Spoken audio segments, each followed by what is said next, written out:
সাংস্কৃতিক প্ল্যাটফর্ম ছিল, যেই সাংস্কৃতিক প্ল্যাটফর্ম থেকেই আমরা কিন্তু হাদির কণ্ঠে বিদ্রোহী কবিতার যে দৃপ্ত স্লোগান তিনি বিভিন্ন সময় ব্যবহার করেছেন সেগুলো আমরা পাচ্ছিলাম। এবং তিনি বলতেন যে শুধু রাজনৈতিক আন্দোলন নয়, আন্দোলনটা হতে হবে সাংস্কৃতিক। সাংস্কৃতিক আন্দোলনটাই মানুষজনকে মানুষের মনে এবং মননে যে সংগ্রামের চেতনার যে বীজ বপন করে, তারপরেই কিন্তু রাজনৈতিক যে আন্দোলন সেই আন্দোলনের রূপ নেয়। আমরা দেখতে পাচ্ছি সংসদ ভবনের দক্ষিণ প্লাজার একদম দক্ষিণ দিক থেকে যারা অবস্থান নিয়েছিলেন তারা সবাই দৌড়ে সংসদ ভবনের উপরে তারা অবস্থান নিচ্ছেন, সংসদ ভবনের দিকে উঠে যাচ্ছেন। সংসদ ভবনের মূল যে জায়গাটি সেই জায়গাটিতে উঠে যেতে আমরা দেখছি জনতাকে, যারা জানাজায় অংশগ্রহণ করলেন।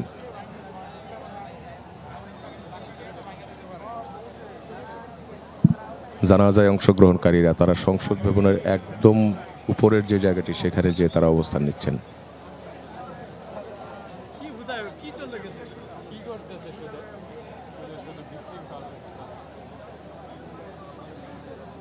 শৃঙ্খলা আমরা জানাজার আগ পর্যন্ত দেখছিলাম, দেখে মনে হচ্ছে সেই শৃঙ্খলায় ভাটা পড়তে যাচ্ছে। জানাজায় অংশগ্রহণ করারা তারা সংসদ ভবনে ঢুকে সংসদ ভবনের একদম উপরের অর্থাৎ দক্ষিণ প্লাজার যে সিঁড়ির উপরে তারা অবস্থান নিচ্ছেন, তাদের অবস্থান দেখা যাচ্ছে।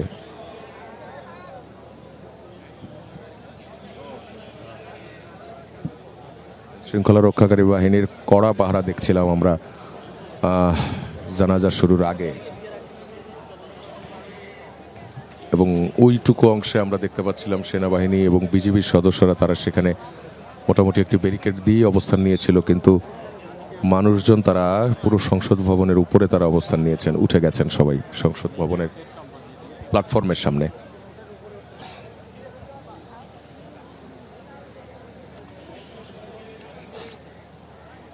মাইকে ঘোষণা করা হচ্ছে কেউ যেন সেইখানটাতে অবস্থান না করেন, কেউ যেন বিশৃঙ্খল পরিস্থিতি যাতে কেউ যেন তৈরি না করেন এমনটা অনুরোধ করা হচ্ছে। আমরা দেখতে পাচ্ছি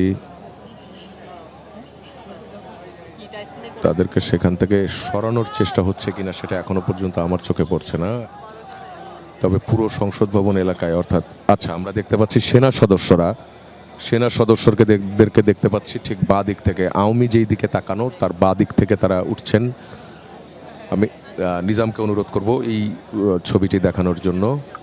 সেনা সদস্যরা তারা উপরে উঠছেন, উপরে উঠে সেখান থেকে তাদেরকে সরানোর চেষ্টা করছেন। আমরা সেনা সদস্যদেরকে দেখতে পাচ্ছি যাতে কোনো বিশৃঙ্খল পরিস্থিতি তৈরি না হয় এবং কেউ যেন সংসদ ভবনের ভিতরে ঢুকে পড়তে না পারেন, সেই জন্য সেনা সদস্য, এপিবিএন এবং আইন শৃঙ্খলা রক্ষাকারী বাহিনীর অন্য যারা সদস্যরা তাদেরকে আমরা দেখতে পাচ্ছি।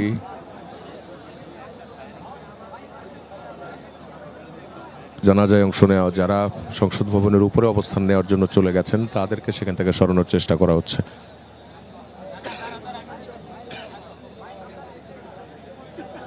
সেনা সদস্যরা চেষ্টা করছেন তাদেরকে সেখান থেকে সরিয়ে দেওয়ার।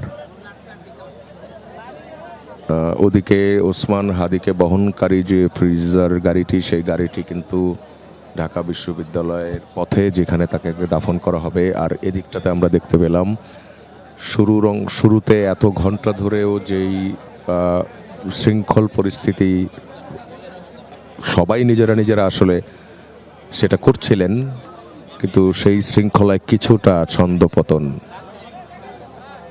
সংসদ ভবনের উপরে অবস্থান নিয়ে ফেলাদেরকে সরানোর চেষ্টা করছে যৌথ বাহিনী।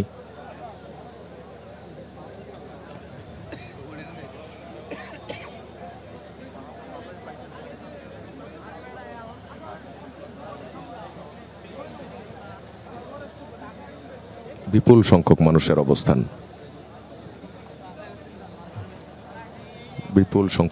অবস্থান, আমরা দেখতে পাচ্ছি। এবং ঠিক জানাজায় অংশগ্রহণ যারা করলেন, আমার আশেপাশেও যারা আছেন তারাও একটি কথা বলছেন যে এখন কেন সেখানে অবস্থান নিতে হবে, যে এখানে বলা হয়েছে যে সবাইকে শাহবাগে যে অবস্থান নেওয়ার কথা বলা হচ্ছিল, কিন্তু সবাই কেন সংসদ ভবনের ওই জায়গাগুলোতে অবস্থান নিচ্ছেন সেই বিষয় নিয়ে অনেকে প্রশ্ন করছেন। সংসদ ভবনের পুরো যেই সিঁড়ির যে জায়গাটি আছে দক্ষিণ প্লাজার, সেই পুরো সিঁড়ির জায়গাটিতেই কিন্তু মানুষজনের অবস্থান, যারা জানাজা নামাজ আদায় করলেন তারাই।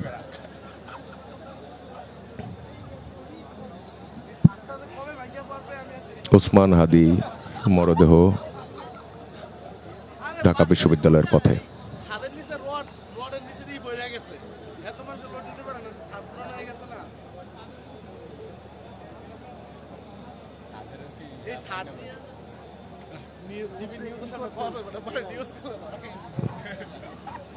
আমরা দেখতে পাচ্ছি সংসদ ভবনের সামনে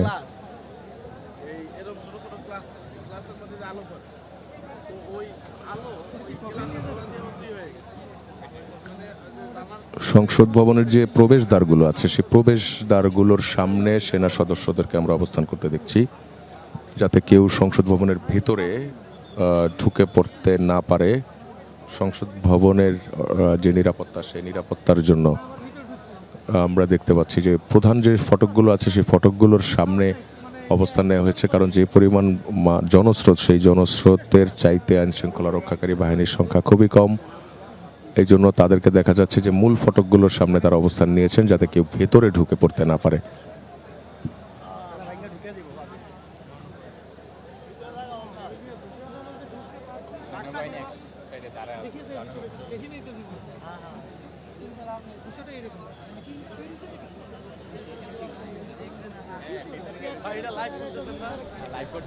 সাফা, আমরা দেখছিলাম কিছুক্ষণ আগে জানাজা শেষে ওসমান হাদির মরদেহ বহনকারী অ্যাম্বুলেন্সটি সেখান থেকে বেরিয়েছে। প্রচুর মানুষের ভিড়, এবং জানাজা শেষে আমরা দেখলাম যেই শৃঙ্খলা জানাজার আগে ছিল সেটি একটু হলেও ভঙ্গ হচ্ছে এবং যত্রতত্র মানুষ জড়ো হয়ে যাচ্ছেন।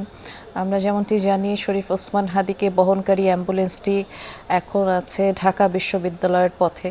সর্বস্তরের শ্রদ্ধা নিবেদনের জন্য ঢাকা বিশ্ববিদ্যালয়ের কেন্দ্রীয় মসজিদে রাখা হবে ওসমান হাদির মরদেহ। মসজিদের পাশেই ইতিমধ্যে কবর খনন করা হয়েছে। দর্শক, আপনারা যেমনটি জানেন, জাতীয় কবি কাজী নজরুল ইসলামের কবরের পাশেই শায়িত করা হবে শরীফ ওসমান হাদিকে। আমরা জানাজা শুরু হওয়ার আগেই দেখছিলাম জাতীয় সংসদ ভবনের দক্ষিণ প্লাজায় দুপুর 2:30টার দিকে যার জানাজা অনুষ্ঠিত হয়।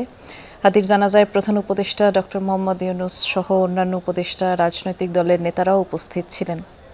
প্রধান উপদেষ্টা ডক্টর মোহাম্মদ ইউনূস জানাজা শুরু হওয়ার আগে বক্তব্যে বলেন, শরীফ ওসমান হাদির মন্ত্র ছিল বলবীর চির উন্নতম মশির।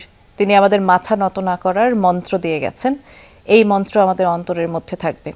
ডক্টর ইউনূস এও বলেন, লক্ষ লক্ষ মানুষ হাদির কথা শোনার জন্য এসেছে। আমরা ওসমান হাদিকে বিদায় দিতে আসিনি। তিনি আমাদের বুকের মধ্যে আছে ও থাকবে, এবং হাদির কথা আমরা পূরণ করব এই ওয়াদা করেছি, এটাও বলেছেন ডক্টর মোহাম্মদ ইউনূস।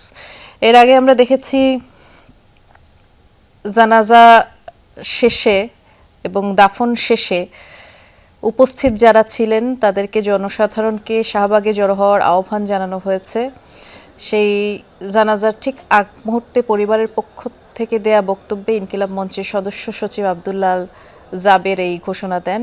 তিনি এটিও বলেন, কোনো ধরনের সহিংসতার আহ্বানে সাড়া না দেওয়ার আহ্বান জানানো হচ্ছে। ইনকিলাব মঞ্চ থেকে সব ধরনের সিদ্ধান্ত নেওয়া হবে বলেও জানান। আরও বলেন যে 1 সপ্তাহ পেরিয়ে গেলেও হাদির উপরে যারা হামলা করেছেন সেই হামলাকারীদের এখন পর্যন্ত গ্রেফতার করা হয়নি।